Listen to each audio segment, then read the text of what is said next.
kita mengkampanyekan anti-hoax. Ya, anti-hoax. Hoax itu bisa terjadi karena difasilitasi oleh teknologi. Yang sekarang yang paling mengkhawatirkan adalah AI, Artificial Intelligence. Karena dengan kemampuannya, dengan kecerdasan buatannya, dia bisa memanipulasi. Dia memanipulasi, dia bisa melakukan kebohongan.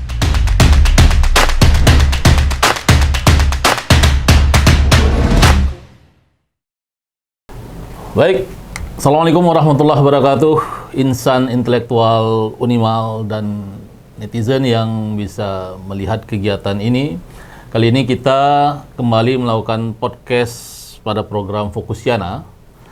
Program Fokusiana ini adalah salah satu podcast dari Unimal yang mencoba memfokuskan kepada satu tema, dan kita ingin melakukan penelusuran secara lebih mendalam, walaupun kita tetap akan buat sebagai sebuah talkshow yang santai.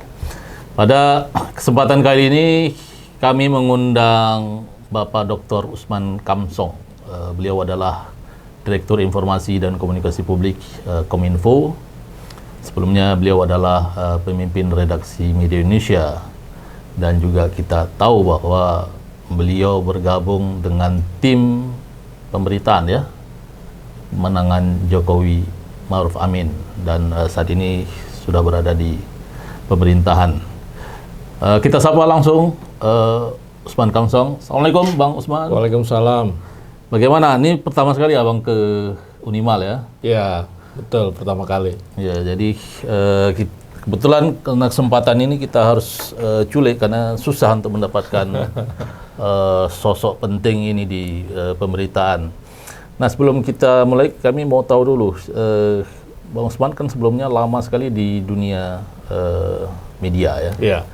Dan kemudian memilih terjun ke pemerintahan. Nah, itu apa sisi yang berbeda antara dunia media yang urusannya seharusnya tidak boleh partisan, tapi kemudian masuk ke dunia pemerintahan?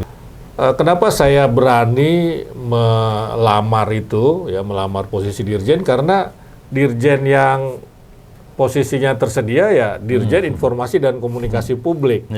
Itu tidak jauh-jauh dari dunia media sebetulnya ya, dari dunia komunikasi publik. Karena itu ya saya coba.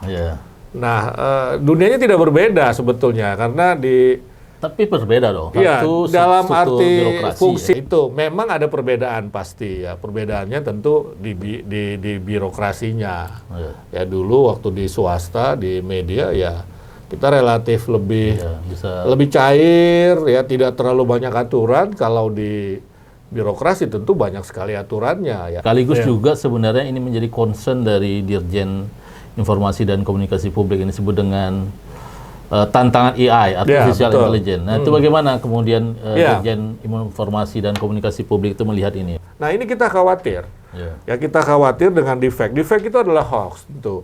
Dan hoax itu ya menurunkan kualitas demokrasi kita. Post-truth ya, era post-truth. Demokrasi kita stagnan atau mengalami regresi, penggerusan, penurunan begitu. Nah, belum lagi polarisasi yang diciptakannya, konflik.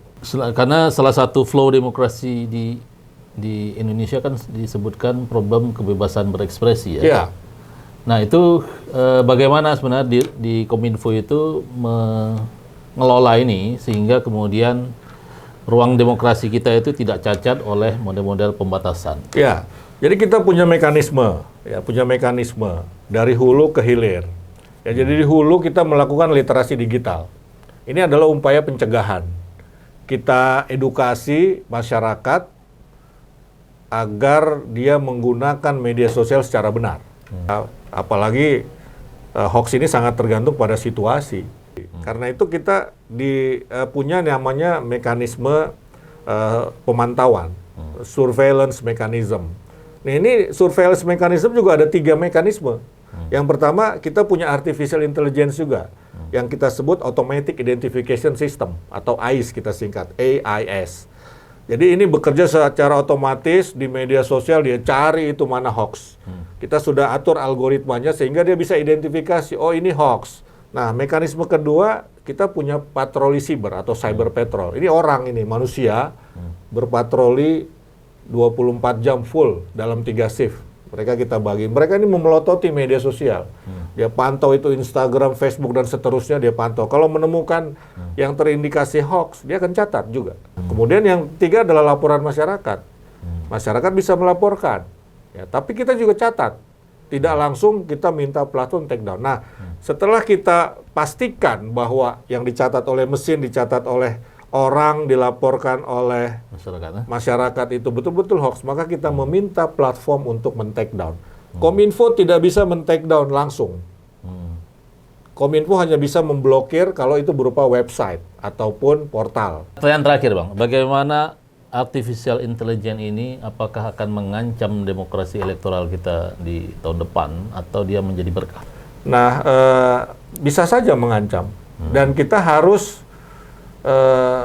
prediksikan risiko terbesar, risiko tertinggi. Kita tidak boleh abai, tidak boleh menganggap enteng. Meski saya sampaikan tadi itu, ini potensi hoaxnya kecil ini, gitu, karena durasi kampanye pendek.